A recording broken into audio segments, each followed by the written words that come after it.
Saudações a todos companheiros de terra que podem acompanhar esse vídeo a este momento. Aqui fala mais uma vez o discípulo do profeta Cacó Felipe. Eu sou Francisco Alexandre e trago mais aqui um tema para você que tem acompanhado os meus vídeos. Agradecer pela audiência e também vou dizer o seguinte, que é necessário se preocuparem com a salvação. O Paulo diz que examinei os espíritos e façam retenção daquilo que for bom, né? Temos que aprender a procurar a verdade em todos os lados. Um filho de Deus não pode se conformar em um único lugar, porque o mundo, tanto como as coisas, evoluem-se. Deus é livre de fazer o que Ele quer. Você vê? E se nessa geração Ele decidir mandar um profeta, nós temos que dar atenção à sua mensagem para que possamos ter uma conclusão favorável. Isto é, não corremos o risco de selarmos os profetas de Deus em pedaço, porque já vimos lá no passado várias pessoas que mataram profetas de Deus alegando que usavam a Bíblia, mas no finalzinho foram ver que eles não estavam certos. Então eu trago aqui um tema para vocês que tem como cabeçalho por que Cristo disse que era o caminho, a verdade e a vida. Você vê? O que significa ser caminho, a verdade e a vida? Meus senhores e minhas senhoras, eu tenho constatado que as pessoas não entendem este tema. Os pastores, os líderes, não entendem qual foi o motivo que levou Cristo a dizer claramente nas Sagradas que Ele era o caminho, a verdade e a vida. A pergunta que surge é, desde quando é que Cristo tornou-se o caminho, a verdade e a vida? E quando é que Ele não foi caminho, a verdade e a vida? É preciso percebermos, porque quando as pessoas querem tomar esse caminho, a verdade e a vida, parece que Cristo tornou-se caminho, a verdade e a vida simplesmente quando Ele veio para a terra.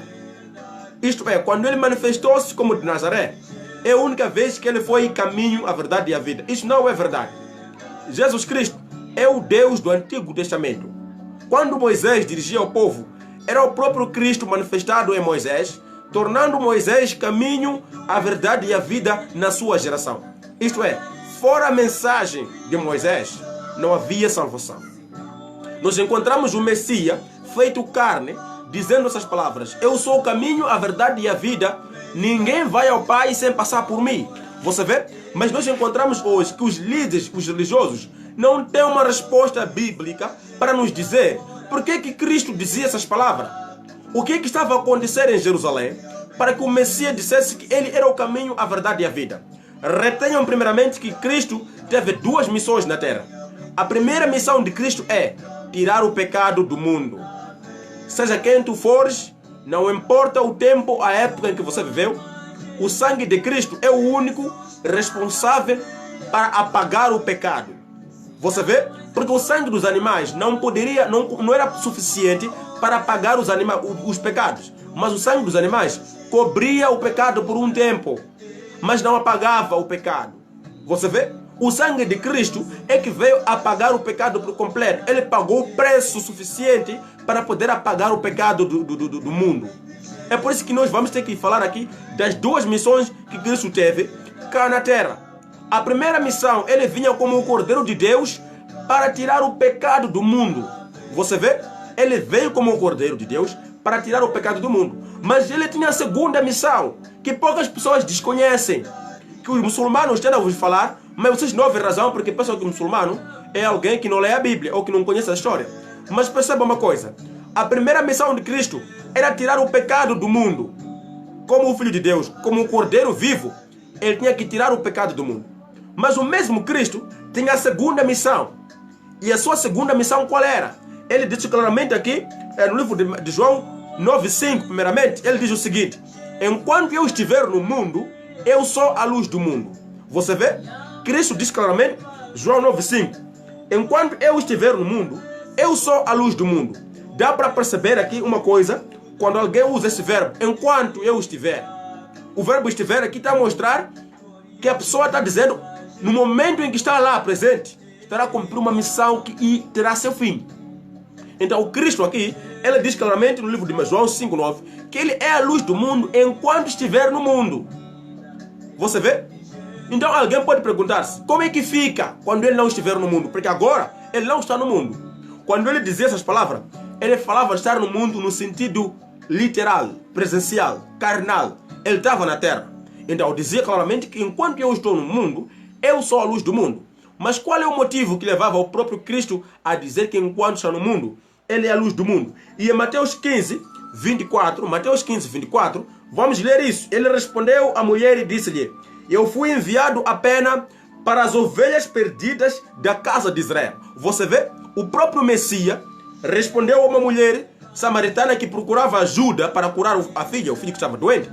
Ele disse, respondeu a mulher e disse-lhe: eu fui enviado simplesmente, eu fui enviado apenas para as ovelhas perdidas da casa de Israel. Você vê? Então, o Cristo mesmo, como homem, quando estava na terra, deixou claro que tinha duas missões. Uma missão, ele vinha tirar o pecado da humanidade. Não importa se você foi Adão, se você é Moisés, todos os pecadores que viveram na terra foram salvos ou foram resgatados pelo sangue de Cristo. Até o último pecador lá que vai pecar. O sangue de Cristo é que vai resgatar esse pecador. Mas fora essa missão de tirar o pecado do mundo, ele tinha a segunda missão, que era para ser a luz para os israelitas. Era uma luz para o tempo em que ele estava vivo. Naqueles 3 anos e meio que ele fez seu ministério, não havia mais outra pessoa pregando uma mensagem verdadeira além dele. Não havia um samaritano, um fariseu, um judeu, um grego. Não havia ninguém pregando uma mensagem verdadeira além de Cristo. Agora veja o que acontece aqui. O mundo hoje comete mesmo as falhas, sob mesmos preconceitos religiosos, demoníacos, querendo alegar ser de um profeta que já não está vivo.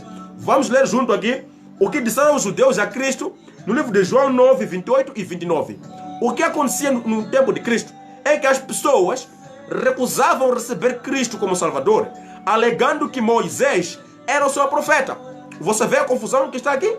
O pessoal naquela época não queria saber de Cristo, porque eles repousavam-se em Moisés. Diziam que Moisés é o nosso profeta e que você, Cristo, não te conhecemos. Então, era isto que fez com que o povo naquele tempo dissesse claramente a Cristo que ele não era nada, porque eles confirmavam que Moisés era o seu profeta. E aqui deixa claramente essas passagens, um dos fariseus divulgaram essa mensagem. Vamos ler aqui o próprio Mateus, nós vamos ver aqui o João 9, 28. Aqui diz que, e responderam eles dizendo: tu és discípulo, nós somos discípulos de Moisés. 29, nós sabemos que Moisés viu Deus, mas quanto a este homem, não sabemos quem ele é, nem de onde ele vem. Você vê? Os fariseus negavam Cristo, dizendo que o nosso profeta é Moisés, e que você, Cristo, não sabemos de onde você veio, você não viu Deus, não sabemos quem és tu, então como é que você veio aqui dizer que Moisés já passou? Então eles recusavam Cristo, alegando que Moisés era seu profeta. Eles pregavam na sinagoga que alguém poderia recusar Cristo e ser salvo pelo Moisés. Você vê? Foi essas palavras que levaram Cristo a dizer a todos eles naquele tempo que, olha, enquanto eu estiver na terra, enquanto eu estiver a pregar, eu sou o caminho, a verdade e a vida. Não há Moisés, não há Abraão, não há ninguém que passou atrás, que não está mais na terra, que pode ser salvação para alguém. Porque para o fariseu era possível ser salvo negando Cristo e aceitando simplesmente Moisés. E o Messias desmentia dizendo a eles que ele era o caminho, a verdade e a vida, que fora seu evangelho não há nenhuma carne que será salva. Você vê? Não é só querer dizer que Cristo dizia que ele é o caminho, a verdade e a vida, e que hoje Cacau Felipe também diz que é o caminho, a verdade e a vida. Você precisa perceber o que levou Cristo a dizer que ele é o caminho, a verdade e a vida. João 9, 28 e 29 nos responde: os fariseus recusavam sua mensagem, alegando que Moisés era o seu profeta. Os fariseus recusavam o evangelho de Cristo, dizendo que Moisés era o salvador deles e que Cristo não era nada. O mesmo Cristo teve que repisar dizendo que enquanto eu estiver na terra, não existe Moisés, não existe grego, não existe nenhum fariseu, nem saduceu, nem zelote que prega a verdade, exceto a minha mensagem. No tempo em que Cristo pregava na terra, não havia nenhum outro homem, seja fariseu, judeu, grego, herodiano, samaritano, não havia outro homem na terra que portava a palavra de Deus além de Cristo. É por isso que ele diz aqui no livro de João 9,5 que enquanto eu estiver no mundo, eu sou a luz do mundo. E também ele diz em Mateus 24:15, em Mateus 15, 24, que ele foi enviado, ele foi dado simplesmente a missão para as ovelhas perdidas da casa de Israel. Então você precisa perceber de uma vez por todas que o Cristo, ou o nosso Jesus Cristo, ele teve duas missões. Uma missão, ele vinha tirar o pecado do mundo. Mas a segunda missão, ele era uma luz para os judeus, não para as nações. Separe essas coisas. Há judeu, há gentios. Cristo não veio como luz para os gentios. Segundo a Bíblia, ele veio como luz para os judeus. Você vê? E ele mesmo, Cristo, disse isso. Você pode desmentir isto, mas a Bíblia é clara. Mateus 15, 24, o próprio Messias deixou claro: eu fui enviado simplesmente para as ovelhas perdidas da casa de Israel. Não para gentio, não para samaritano, não para outros povos, mas fui enviado simplesmente para as ovelhas perdidas da casa de Israel. Você vê? Nos encontramos aqui que, se você quiser perceber por que Cristo dizia que era o caminho, a verdade da vida, vá buscar a Bíblia e perceba que os fariseus negavam a Cristo alegando que Moisés era seu profeta. Mas como é que Moisés podia ser profeta de pessoas que estão vivas, enquanto que Moisés não está mais na terra? Como é que Abraão, como é que o próprio Noé pode ser profeta de pessoas hoje na terra, enquanto que Noé não está na terra? Porque o profeta é o quê? Nabi, porta-voz de Deus. Porta-voz é uma pessoa que traz uma palavra viva. Você vê? O porta-voz vem te dizer aquilo que o próprio presidente está falando hoje. Não é porta-voz. Hoje, por exemplo, quem é porta-voz de um presidente que está morto? Nunca houve isto. Cada um é porta-voz de um presidente enquanto estiver vivo. Quando o presidente morre, automaticamente o porta-voz é destituído. Ou por outra, ele tem que ser porta-voz de um outro profeta ou de um outro presidente, não porta-voz de um presidente morto. Não existe em parte nenhuma da terra. Então, não há nenhum profeta morto que pode ser porta-voz de Deus, porque Deus não fala com os mortos, mas ele fala com os vivos. E ele diz claramente que ele enviou o Cristo de Nazaré com uma mensagem só para os judeus. Porta-voz da mensagem só para os judeus. Mateus 15, 24. E também lá mais adiante, João 5, 48, o próprio Cristo diz o seguinte: não penseis que eu hei de vos acusar perante o Pai, mas há um que vos acusa, Moisés, em quem vocês estão à espera. Você vê? O Cristo dizia o seguinte: não pense que eu hei de vos acusar perante o Pai. João 5, 46 e 47, você encontra essas palavras: não pense que eu, Cristo, hei de vos acusar perante o Pai, mas há um que vos acusa, Moisés, em quem vocês estão à espera. Porque o povo recusava Cristo, alegando que Moisés era seu profeta. Mas como é que um vivo pode ser discípulo de um profeta morto? Em parte nenhuma isso é possível. Então, não é possível um vivo ser discípulo de um profeta morto. E o Cristo, o Messias, deixou isso claramente para que o povo hoje não cometa o mesmo erro.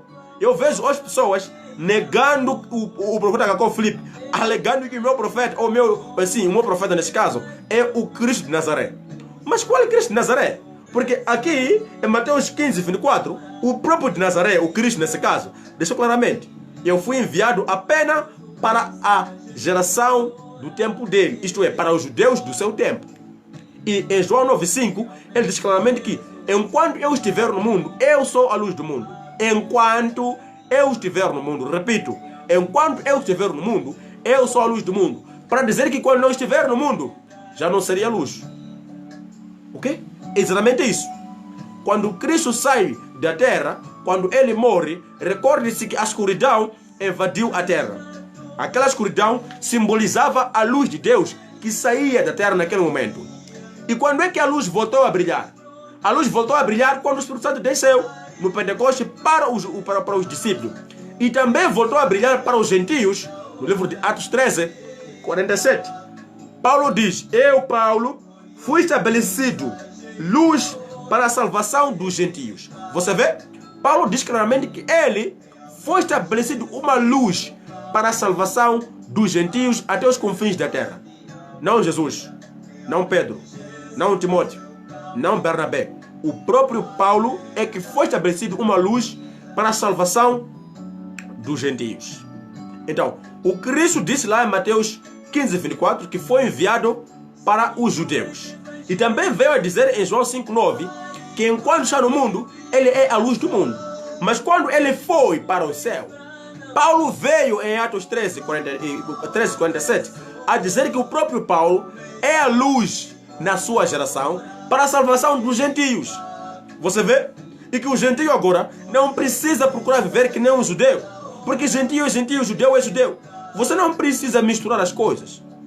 Você precisa simplesmente separar as coisas. Deixar o que Deus disse para os judeus é para os judeus. E procure fazer aquilo que Paulo disse para o gentio. E o que Paulo diz em Colossenses 2:16: ninguém vos julgue pelo comer, pelo beber, pelo dia do sábado ou por lua nova. Essa é a mensagem que Paulo trazia para os gentios. Então é preciso separarmos as coisas. Quando se fala de ser caminho, a verdade e a vida, estamos a dizer que fora a sua mensagem não há ninguém que chega à presença de Deus. No tempo de Noé, Noé era o caminho, a verdade e a vida. Porque fora a sua mensagem, me indique um só que foi salvo, que negou a Noé. Ninguém. Fora a mensagem de Moisés, quem que foi salvo que negou a mensagem de Moisés? Ninguém. Para dizer que Moisés era o caminho, a verdade e a vida na sua geração. Então, cada profeta, ele é o caminho, a verdade e a vida na sua geração. Moisés foi o caminho, a verdade e a vida na sua geração. Por quê? Porque fora a mensagem de Moisés, não há ninguém que chegou na presença de Deus. Noé foi o caminho, a verdade e a vida na sua geração. Porque fora Noé, ninguém escapou do dilúvio. Você vê? Cada profeta é o caminho, a verdade e a vida na sua geração. Porque fora a sua mensagem, nenhuma carne pode alcançar Deus. Nenhuma carne pode chegar na presença de Deus contornando ou desviando a mensagem de Noé. Ninguém pode ser salvo. É que nem hoje, o profeta Cacau Filipe é o caminho, a verdade e a vida para essa geração. A sua mensagem é a única que é a palavra de Deus. O resto é teologia, pensamento, inteligência dos homens. Se você quiser seguir fábulas, siga. Mas saiba que fora a mensagem de Noé, nenhuma carne será salva. Então, não se deixem ficar tontos ou ficarem com dúvidas quando o profeta Cacau Filipe diz que ele é o caminho, a verdade e a vida. Nunca houve na terra um profeta que não foi caminho, a verdade e a vida. Noé foi o caminho, a verdade e a vida em seu tempo. Ser caminho, a verdade e a vida significa dizer que fora a sua mensagem não há salvação. Ser o caminho, a verdade e a vida quer dizer que fora o seu evangelho ninguém será salvo. Então, Cristo deixou claramente que ele era enviado para as ovelhas perdidas da casa de Israel. Mateus 15:24. E também deixou claramente que enquanto estiver no mundo, eu sou a luz do mundo. João 5:9. Então, se você ainda alega que Cristo é teu profeta, saiba que você tem que ser judeu. Você vê? Porque no livro de Mateus 15:24, o próprio Cristo desmente. Desmente a você que alega que Cristo é seu profeta. Ele diz claramente que eu fui enviado simplesmente para as ovelhas de casa de Israel. Você é judeu? Quem é dentre vocês que me escuta é judeu aí? Todos vocês são gentios. E Paulo diz o quê? Eu fui dado um novo evangelho para os gentios. Galatas 2:7. Paulo vem com um novo evangelho para os gentios. Então não juntem as coisas para no fim perder a salvação. Procurem cumprir aquilo que foi dado aos gentios e deixem aquilo que não é para gentio. Pensem nisso e recebam um forte abraço. Para qualquer comentário ou dúvida, estamos aqui sempre prontos para poder responder qualquer dúvida que sejam. Enviem vossas dúvidas e também vossos comentários vão nos ajudar. Serão ajudados vocês mesmos a entenderem que ser caminho, a verdade e a vida implica ser o único na sua geração com uma mensagem que Deus te deu para salvar quem quer que creia. Porque a salvação é pela graça, mas não é de graça. Pense nisso e receba um forte abraço.